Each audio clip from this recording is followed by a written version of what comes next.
Meron pa ka extra good news sa inyo. Ano yan? Nadali nyo na yung insure. Tama ba? O, pagka ang doktor ninyo, niresetahan kayo ng insure, edi ang mahal. Kaso, kamag-anak nyo, may sakit. O, itong health center na to, may insure to. Pero hindi katulad ng pagbigay namin sa katulad ng regular. Pero kung may mga sakit at mga kailangan, patungkol sa ganitong, anong tawag ng PhilHealth? Nutrition. Hindi, nutritional supplement. O, nakakailangan nila may sakit. Available dito yun. Pero, wala supply laws. Kaya una-una lang. Sino gusto ng insure? Gusto nyo talaga mauna?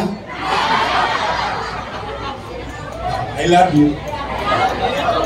Tapos sa inyong mga apo, sa mga apo nyo, meron kami ibabalita sa inyo.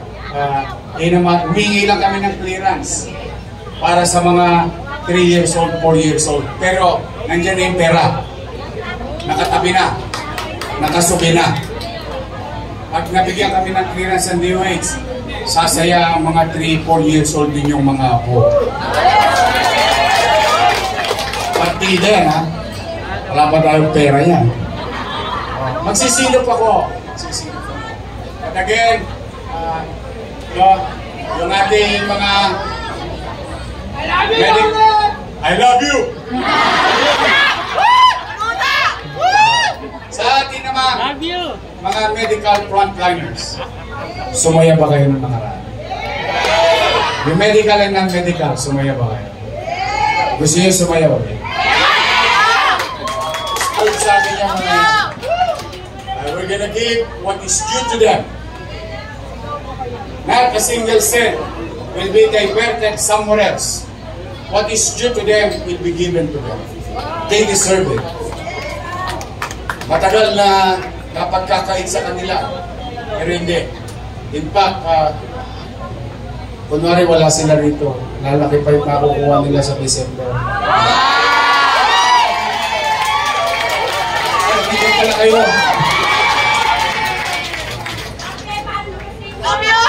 Huwag ka mag-alala, steady ka lang. Nadali mo na yung 1.5, baka tumama ka ulit ng 1.5. Huwag ka may bibingo, ha? Hindi, raraos ko yan. Kaya kanina, pinirmahan ko na yung sa UDM. Hinahanap ko na lang, 20 million. Kasi sunod-sunod na yan eh. PWD, nanditira ko na lang. Nautang ng mga nakaraan, marami pang utang yung nakaraan eh. Pero, yung hindi ko pa na lang nalilingon, UDM, PWD, at sa solo parent. Yan ang mga sinusunod ko. Kasi yung less po, senior citizen, saka yung sa PHW, medical and non-medical, teacher, nakatikim na rin. Although, 6 na buwan yun, naka1 buwan lang sila sa akin. Wala. Kasi isa na kayo, boka-boka pa lang yung saranggola ko ngayon eh. Magiging guryon din yan. Pagdating na. Hindi nakatapat po yun. So, mga nanay, tatay ko, ingatan ninyo ito ha. Pananggaling, I love you.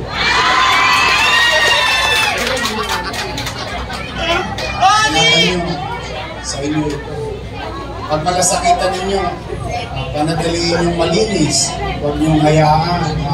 Mga barangay chairman, kagawad, secretary, treasurer, EXO, tanod. O, handa na ba kayo? Nagkakayak na ba kayo para sa Big One?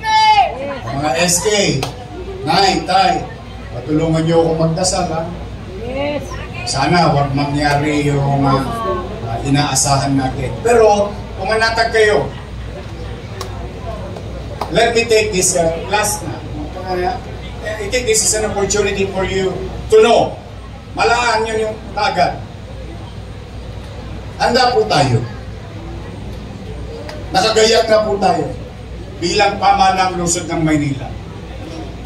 We are prepared. We prepared already some activities, gamit, and so on and so forth. Kung mangyari yung Big One. Tanong lang naman dyan, are we prepared enough? Yun, di ko kaya yung garanti. hindi ko magagaranti. Sapat na ba yung ating paghahanda, kakayanan? Hindi ko po kaya garantiya. Bakit? Hindi ko po masusukat yung laki at resulta o masamang resulta ng malaking posibleng paglindol sa Metro Manila. Handa tayo, kaya nga ipanalangin natin na huwag na sanang matuloy. Pero napalibutan na tayo. Visayas, Luzon, Mindanao, napalibutan na tayo. West Valley Fault na lang ang hindi pa lumadala. So kaya kailangan natin manalangin talaga sa totoo lamang. Pero lagi naman may awa ang Diyos. Lagi may awa. Nakita niyo naman si Blue Eyes. Nandiyan dyan lang. O sa basketball lang. Yung ating pong Nazareno. Tayo, ano man ang reliyon ninyo, basta importante, ang paniwala nyo, may makapangyarihan sa taas. Huwag din nasa ilalim ng lupa, ha? Hindi makapangyarihan nyo. Uli ko yun. Pero manalangin tayo na sana. Nakagayak kami, pero kailangan lang talaga magtulong-tulong. So, then again, mga barangay officials, good luck sa inyo. Maglinis tayo tuwing Sabado. Sabado. Linisin natin. O, 2 Jones. Maglinis tayo. Ipagmalasakit natin ang ating kapaligiran. Again, palakpakan natin Congressman Ernest Vinicio, Consel Lin, Consel Liebang, Consel Dumagoso, asagwa ako din. Parang ako. Consel Pardo, Consel Libay, at ang Sharon Cuneta ng Tondo. Sa katawan. Consel Dr. Irma Alfonso. Ay, ito naman. Bilang appreciation, mga taga-Tondo, ipakita natin kung gaano tayo mag-appreciate ng mabuting gawain sa sabay-sabay nga, mga mamamayan. Salamatan natin ang ating mga doktor, nurses, PHW, barangay nutritionist, lahat ng bahagi ng ating serbisyong pangkalusugan.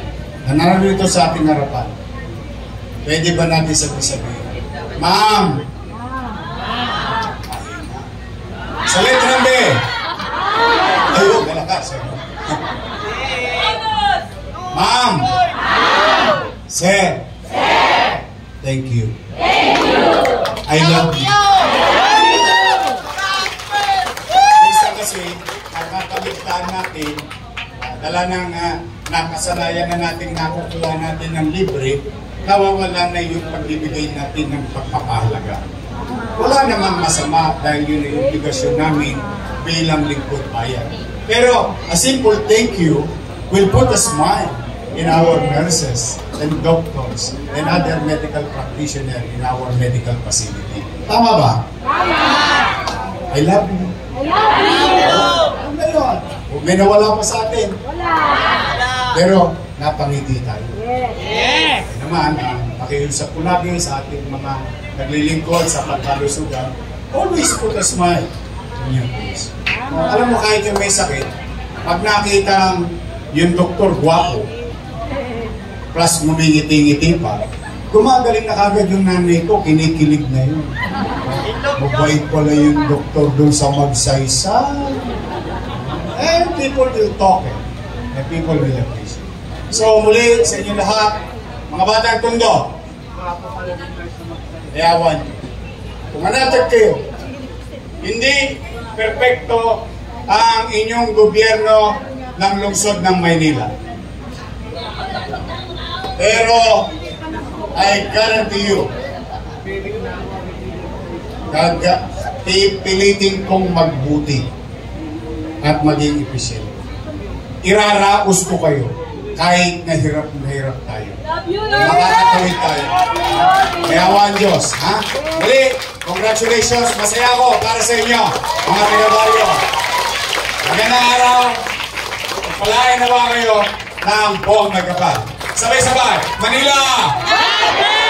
God first. Thank you.